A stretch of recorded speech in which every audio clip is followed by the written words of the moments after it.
Hello friends, welcome to the second part of this series of Python for Gen AI and LLMs. In this part, we will focus on syntax and semantics, and we'll cover the some of the common errors which happens while you are learning Python and doing the programming.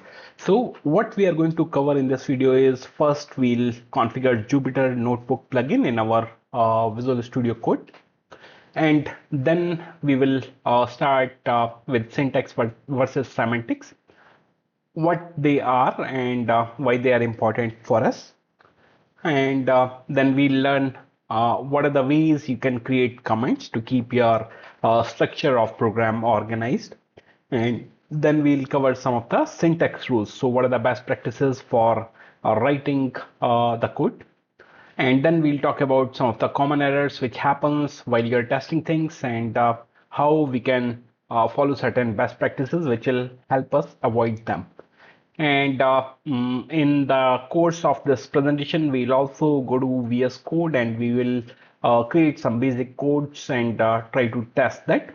And last but not the least, we have a quiz to test your knowledge of what we are covering in this session. So let's get started. Firstly, we'll go to our VS Code. So this is my VS Code.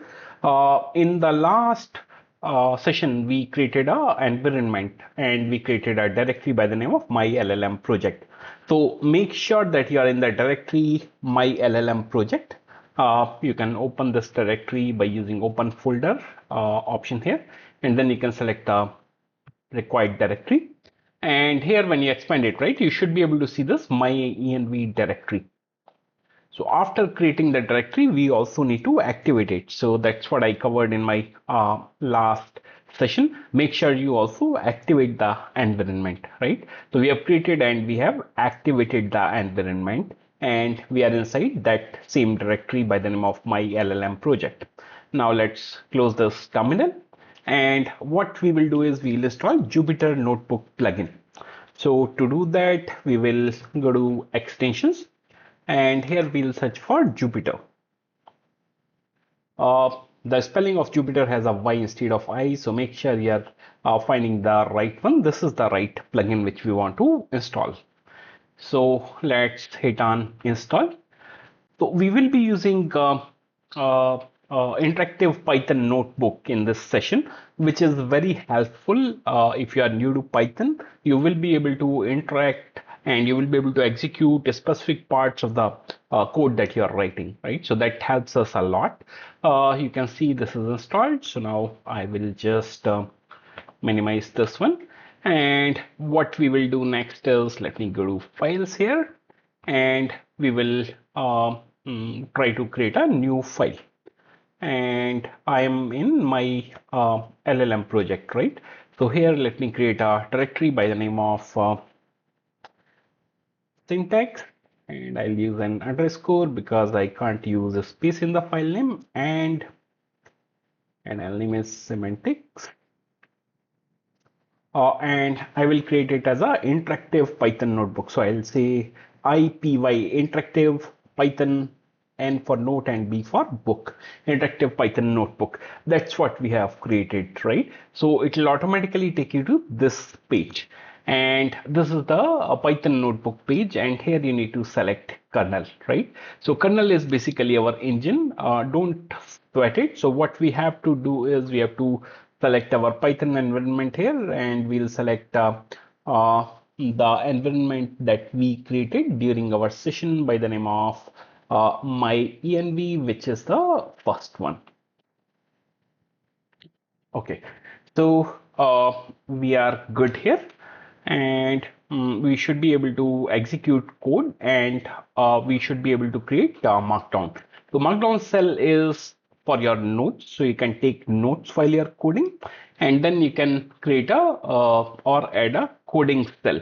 Well, it'll actually also ask us to add something to our environment, because we currently don't have the right packages deployed in our environment to run Jupyter Notebook. But to do that, we have to come here and we have to try to execute something. So let's try to do something. Let me just delete this one and I'll say code and print is okay. So you saw this error, right? Sorry, something went wrong activating Intel code support.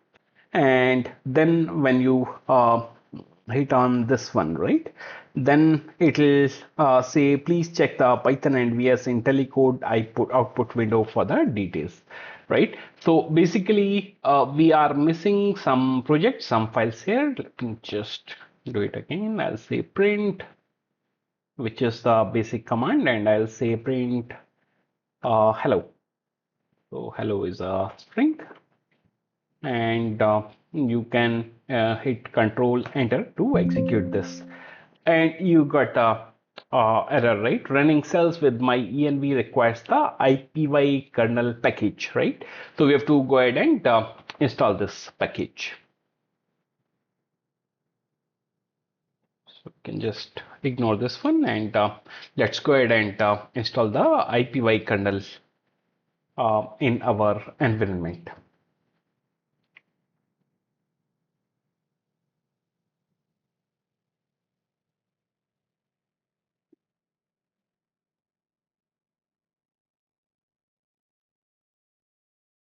Okay, we have to give it a moment.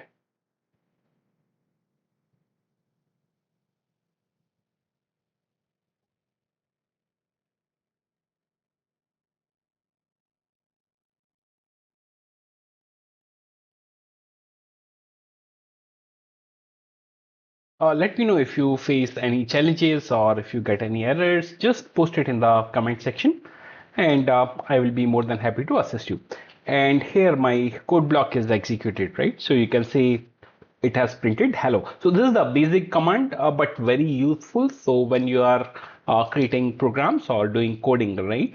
At any step, if you want to see how's your output, you will be able to use this print command to see what is the output of your coding. Now let's go back to our presentation, and we'll start with the syntax first. So syntax refers to the rule that define how Python code must be structured. If we say simply, it's more about writing code that Python can understand and execute without errors. So Python has a certain structure, right? You have to be careful that you are writing code as per the structure.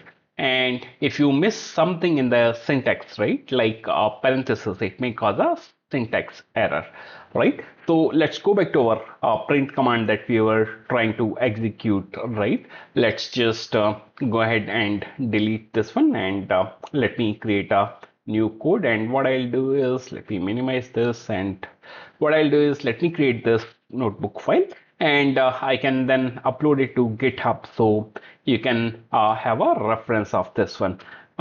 If I add like 2 hashes to this one, okay, let me create a markdown. So like I said, markdown is nothing but the notes that you take. So I'll say 2 hash, and let me say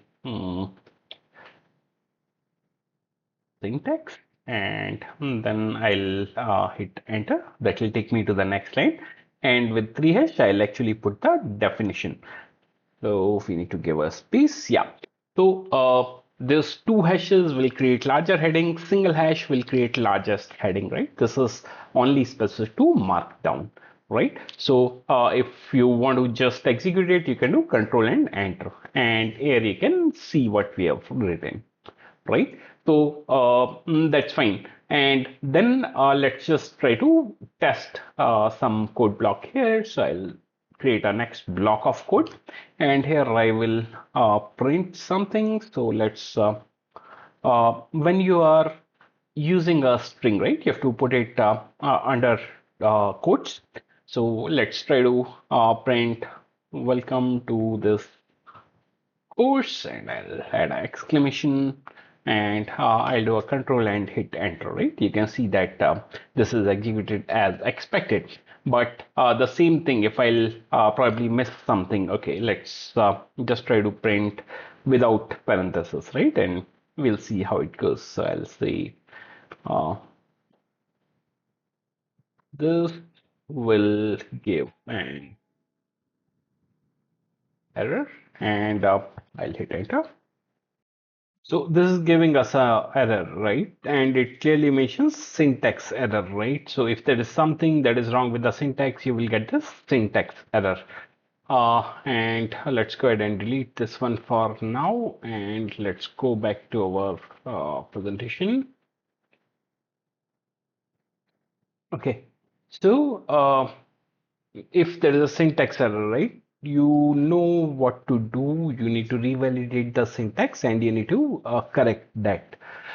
Second and important thing is semantics. So semantics refers to the meaning of logic behind the code. It basically answers this question that what this code is supposed to do when it's executed. Keep in mind that correct syntax itself doesn't guarantee the code behavior, right? So if your syntax is correct, right, still your program or your code may not function as expected. Let's check out an example of this one. And before that, let me just add this to our IPYNB file. So I'll just create a markdown here. Okay, here it's already showing a markdown. Let me just delete this one.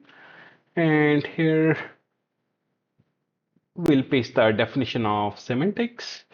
And before that, we just add 2 hash before that, say 3 hash. And before that, I'll add 2 hash and mention semantics, right?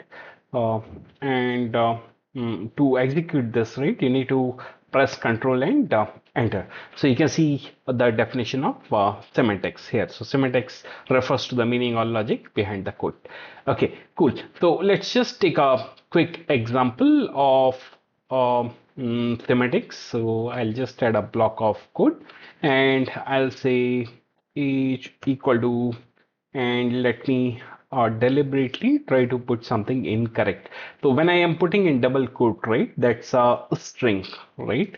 So here I'll say if age is greater than 18, and you need to add a colon after a condition like if, and then when you hit enter, right, did you notice this indent? So it then took me to the same line. There are 4 spaces or a tab here, right? So let me just hit enter. Okay, it's not accepting this one. So let me just say accept. Okay, print your adult, right? And that's it. Let me leave it here, and let's try to execute our code here by hitting Control and enter.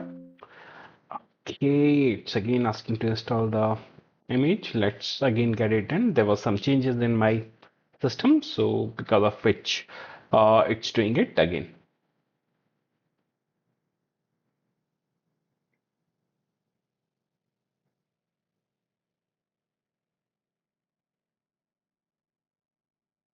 If you're facing any other errors, feel free to post in the comments, because sometimes Conda gives some issues, but then it's probably one of the most powerful tools when you are using Python, right? So that's why I prefer to use Conda. So you can see that it's giving us an error, right? Because we our syntax is correct here, right? So there's nothing wrong with the syntax, but this is a string. This has to be a integer. So let me just remove the quotes here, and let's just try to re-execute this, and you can see that it's working perfectly now. So it says you are an adult. So that's what we mean to derive from our code. So keep in mind, just because your syntax is correct, it doesn't mean that the program will function as expected. And then how to use comments when you are creating the code, right? So there are single line comments and there are multi-line comments. So let's go back to the Jupyter notebook. And if you have to create a single line comment, let me just add a code here. And to create a single line comment, you can just enter hash and say anything like this is a comment, right? And let me do a control enter, and you can see that this comment is saved here, right? So adding single line comment is fairly simple. And if you want to enter multi-line comment, you have to use uh, three quotes to start, and then you have to end it with three quotes. Let me just show it to you by creating a new py file. So let me just click on here, and I'll say syntax dot py. Why I'm creating a py file is basically because the commands of multi-line are not expected. These are not accepted in Jupyter Notebook. So I'll say this is a multi-line, and then I'll enter the new line comment. All right, and I can go ahead and save this one, right? So this is the syntax for a multi-line comment. You can't add it in Jupyter Notebook, this interactive Python notebook file. So that's why I'm showing it by adding in syntax.py file. So this is perfectly correct syntax. So keep in mind that you can create single line and multi-line comments. And to use a single line comment, you can just put a single hash. Sometimes people prefer to put two hash or maybe more hashes, which is perfectly acceptable. So if you want to highlight a particular section of the code, feel free to use more than one hashes, maybe two hash or more. That is a perfectly acceptable practice. So let's go back to our presentation and go to the next slide. Keep in mind that the objects in Python are case sensitive, right? So a small name, right? There you see all letters are small case, right? This is not equal to capital name. And let's try to execute this one in our Jupyter notebook. So let's create a new block of code. We basically want to use this slide which talks about case sensitivity in Python. So let me just copy it and let me first add a markdown so you will have it for your reference. And here with two hashes, I will hit on Control Enter, and that will talk about case sensitivity in Python. And let me add a block of code here. So let me create a few variables here. First one, I'll say small name, and name equal to, I'll say my own name, that's Kumar. And then let me create a different variable that I'll keep it as name only, but I'll give it a different name or maybe my surname. So that is AS.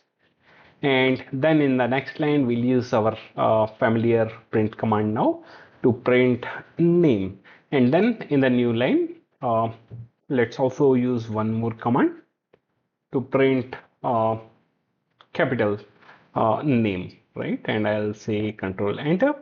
And you can see that both these lines are printing name, but one is printing this variable which has n in small letters, and second one is printing this one that says n in capital letters. So keep in mind and always remember that Python is case sensitive. If something is a small case, it doesn't equals to something in different version, a mix of, let's say, small case and caps letters. So keep it in your mind. Now let's go back to the next section that we want to talk about, that is indentation. So if you remember, we discussed it briefly, right? So in Python, we don't use the braces. So if you have worked on something like C, right? Or maybe C++, right? If you remember, for the conditional statements, we use the braces. So here to separate a block of code, right? We don't use braces. We use indentation. That will be a space of a tab. So let me just add a markdown here first. And here I will say double hash, and I'll mention indentation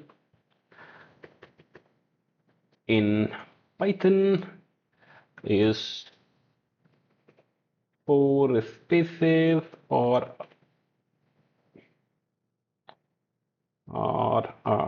tab. So either of them you can use. Um, Let me just make it a small letter only. A tab.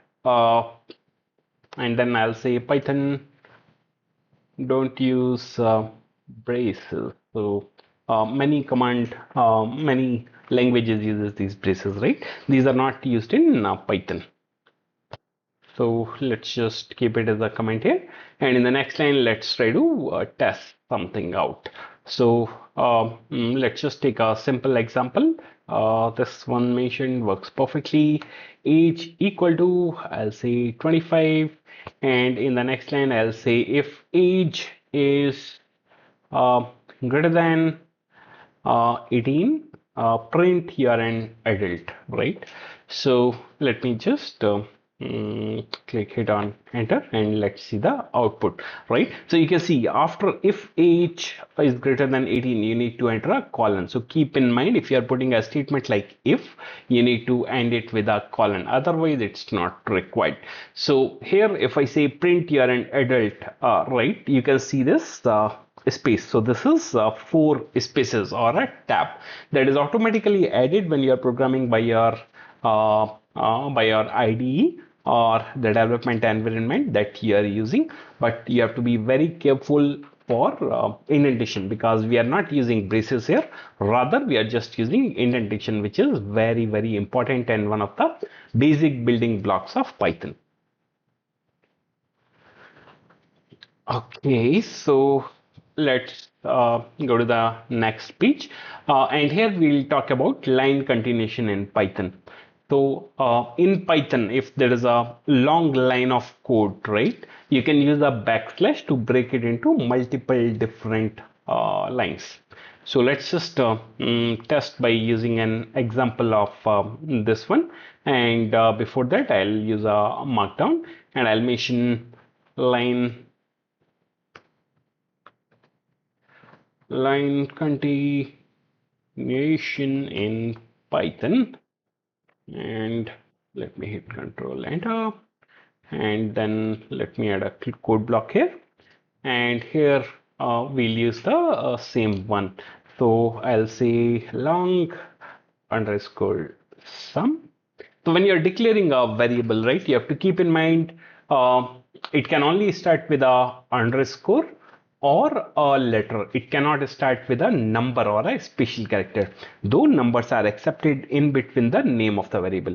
So here make sure that it has to start from either a alphabet or it has to start from a underscore. So let's say long sum equal to 1 plus 2 plus 3, and then let's say I want to put it in the next line, so I can just use a backslash here and I can hit enter, and then I'll say plus 4 plus 5 plus 6 plus 7, and then I can again give a backslash and then I can hit enter, and I'll say plus 8 and then plus 9 and then plus 10, right? And I'll add it here, and in the next line I'll just say print long sum, right? And let me just hit Control Enter, and here you can see the total that we see, right? 3 plus 2 5, and then 1 6, and then 7 and 6 13, and 5 and 13 18, and 4 22 and 6 is 28, and then we are adding 8 plus 9 plus 10, which is another 27. So 28 plus 27 is 55. We are getting a total of all these numbers here, right? So keep in mind, if there is a long line of code and you want to break it into multiple lines, all you need to do is you can use a backslash here.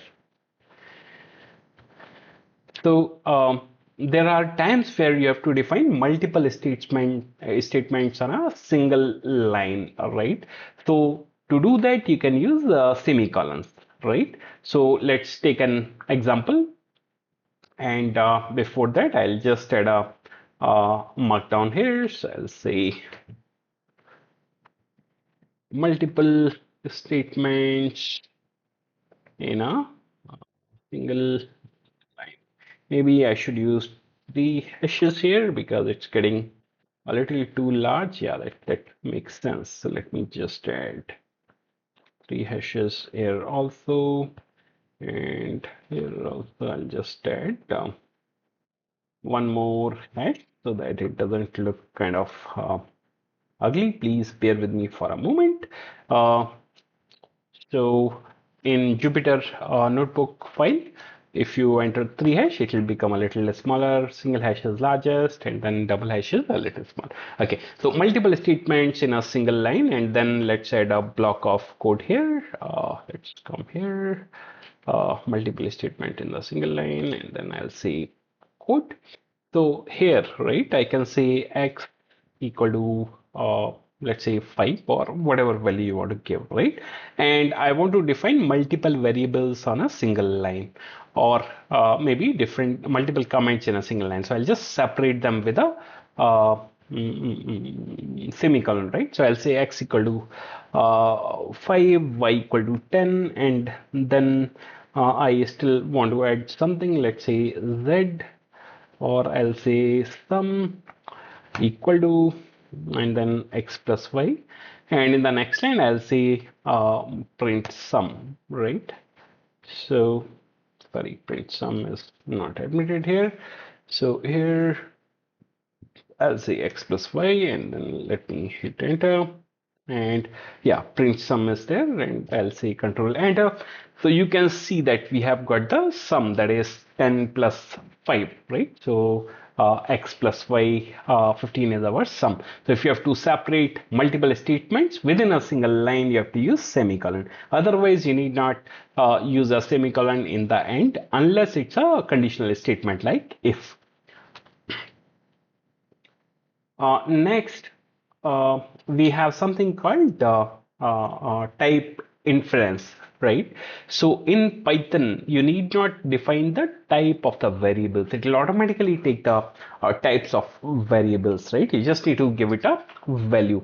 So let's use a example for this one, and here I'll say inference in Python. Just perfect, and I'll just add three hashes. Uh, oh, sorry, did I did a line of code? Yes, I did. So let's add a markdown, and I'll say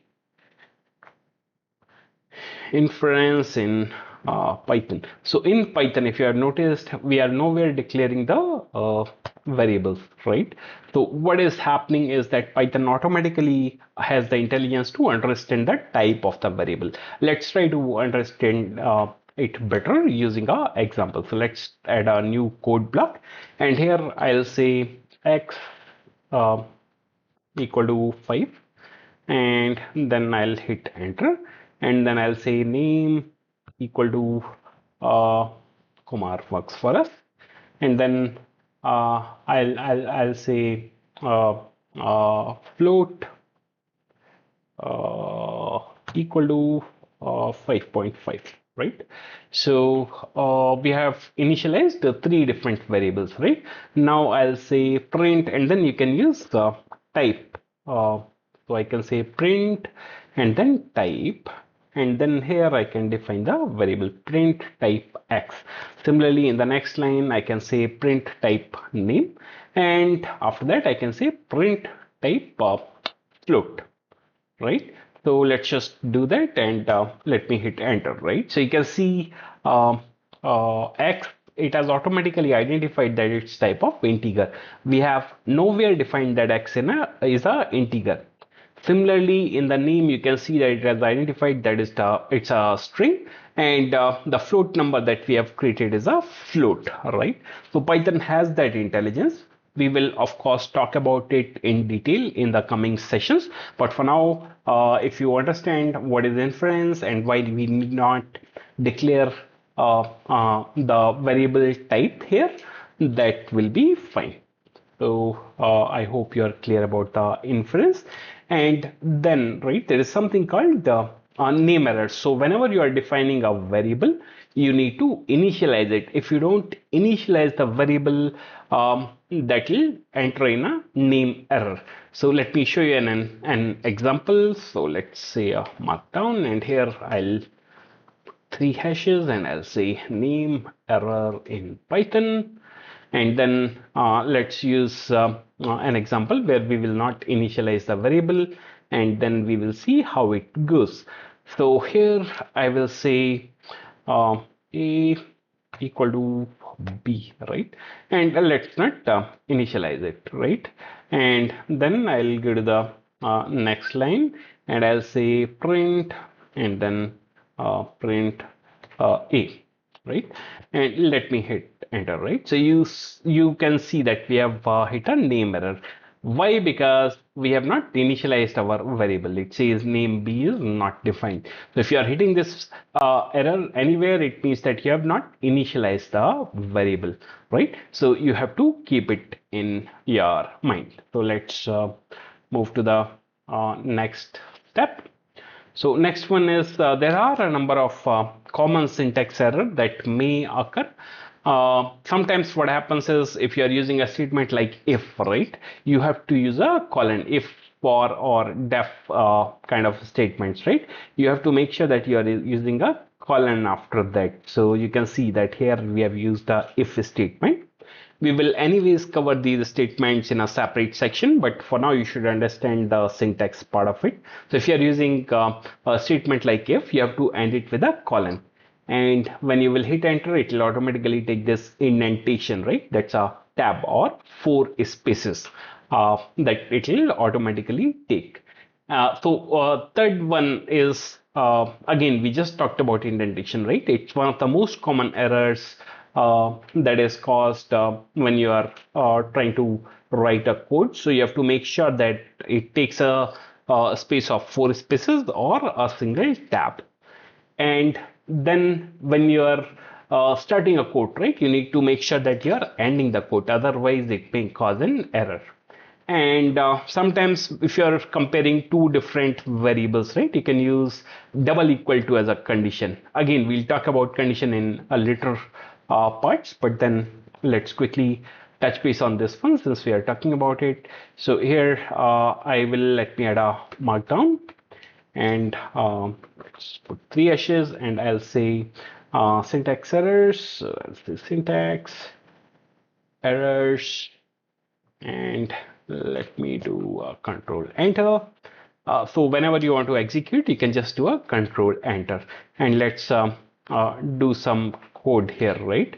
So let's initialize this thing, a couple of variables. We'll say a equal to 5, and then we'll hit enter, and we'll say b equal to 10, and then we will say print, and then in the bracket, right, we can say a double equal to b, right? And let me try to run this one, right? So this is a comparison operator that will tell if a is equal to b or not, and the value will come as a boolean output, which will be true or false. So you can see that a and b both have different values. So when I say or when I ask or try to compare these, like if a is equal to b, the return is false, which is a boolean output, right? And if I just change the value, if I make like a equal to 10 and then b equal to also 10, and then I'll again try to run it, right? You can see the value is changed to true. So this value will always be true or false. Let me just change it back to false, so that you have it for your reference. And like I said, I'll upload this in a GitHub repository, and I'll add the link in the description. So now let's move to the last part. And if you have been with me so far, I am sure you would have learned a lot in your journey. So let's go for a small quiz here. And I have 5 questions here, so we'll go through them one by one, and I'll not tell you the answer here. So what you have to do is you have to go into the comment section and you have to type the answer, right? If you have typed right answers for all 5 of these questions, right, I'll give you a heart in the comment response, right? So that other students know that it's the right answer. So first question is, which of the following is a valid single line comment in Python? If I do a double slash and then say this is a comment, or if I do a slash and star and then this is a comment, or if I start it with a hash or with the double hyphen. So which of them is the right answer? Okay. Second one is around this particular code, what this particular code will print, right? So option number A is capital A and then DA. Option B is Turing. Option number C is name, and option number D is error. So you have to type the response in the comment section. Next question, or question 3, is which of these lines will raise a syntax error? First one is print hello world. Second one is x equal to 5 and then y equal to 6. C, that says x is if x is equal to 5. And then D is a total of 1 plus 2 plus 3 followed by a backslash. So please make sure to put answer of each of these questions in the comment section. And our fourth question is, what is the main difference between syntax and semantics? Syntax checks the style, semantics checks the spelling, or syntax is about the rules and semantics is about meaning, or syntax is actually faster than semantics, or they are actually the same thing. And our last question is, what is the output of this code, where I'll say x equal to 3 and then y equal to 2, and then I will say print x plus y. What should be the answer of this question? A is 5, B is 32, and C is 3 plus 2, or you may get a error here. So be considerate, go through each question carefully. You can pause, relook at the question. So be vigilant before you put your response in the comment section. So that's it for this session, and I hope you really enjoy and you were able to do it along with me. So that's it for this session. Please make sure to like this video and share it with your friends, and also make sure to subscribe our channel, as this is the second part and the third part will be coming soon for Python for AI and LLM series.